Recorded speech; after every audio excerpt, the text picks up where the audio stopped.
Today we're continuing our theme of love, specifically learning to love yourself. Maybe you're wondering, will I ever feel loved again? Maybe you're battling self-doubt, struggling to trust yourself, or feeling lost without a partner.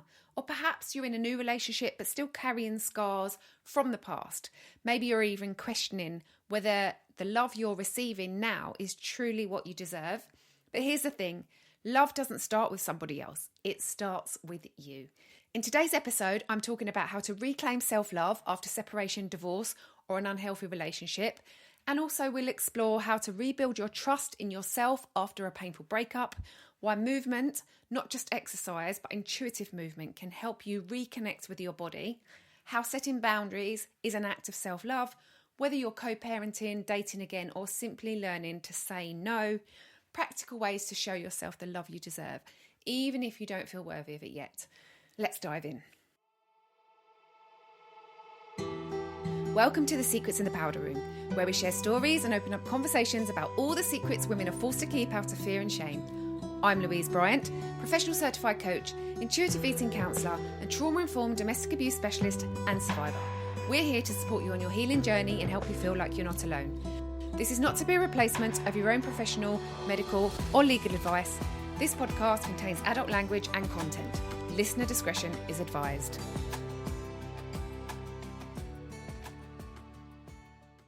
So when we've been through a difficult breakup, a toxic relationship, or emotional abuse, it's easy to question ourselves. Did we make the right choices? Can I trust myself again?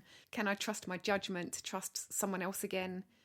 Your self-trust might feel shattered, but here's what I want you to remember. You are not broken.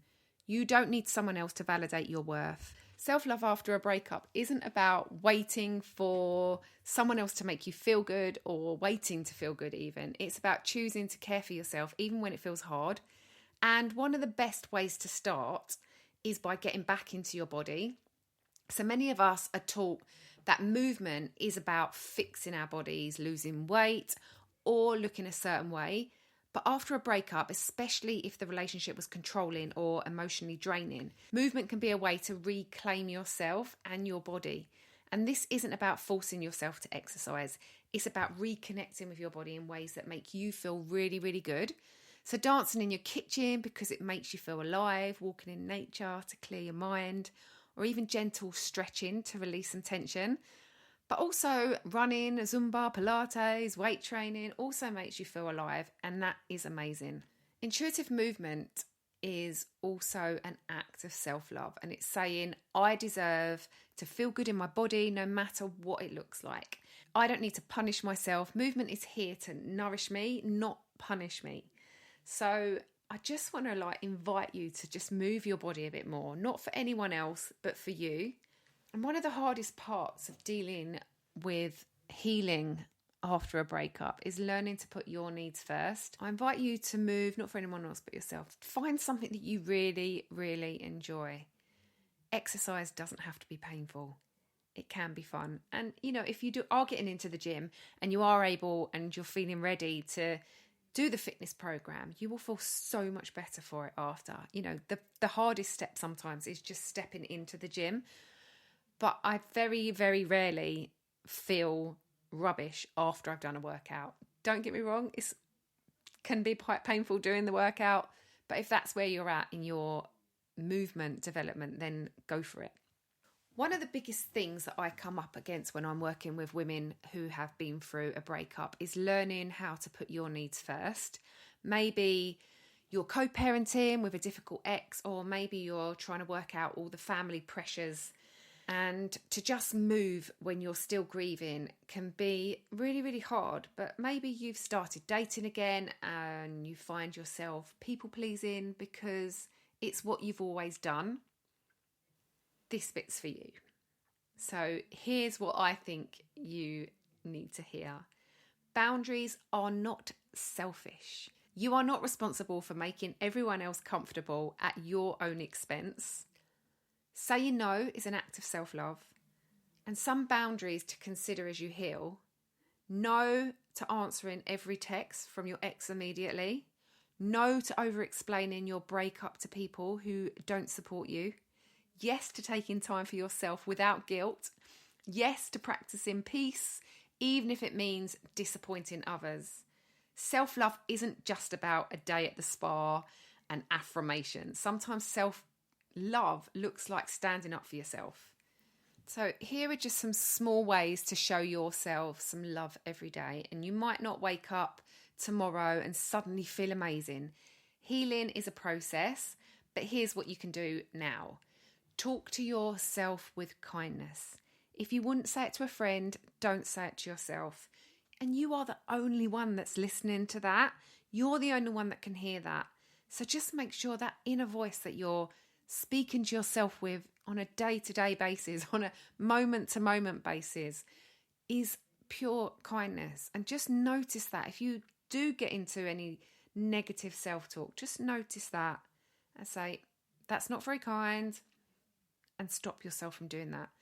Give yourself permission to rest is also another one that I personally struggle with myself.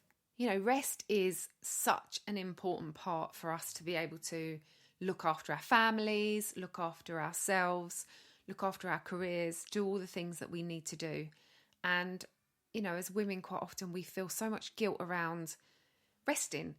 I know for me, if I've sat during the day and wanted to finish something on the TV, I'm literally sitting on the edge of the sofa like I am not allowed to rest. So being able to give yourself permission to do that is really, really important.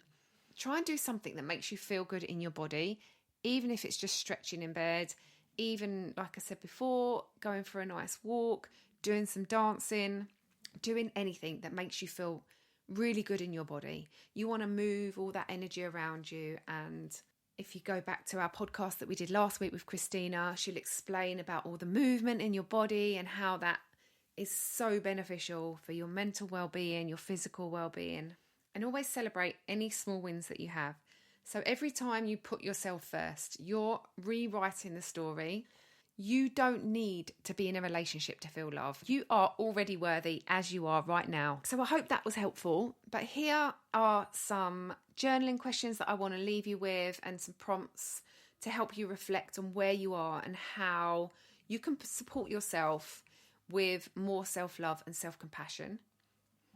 So just have a think about where in your life do you need to set better boundaries?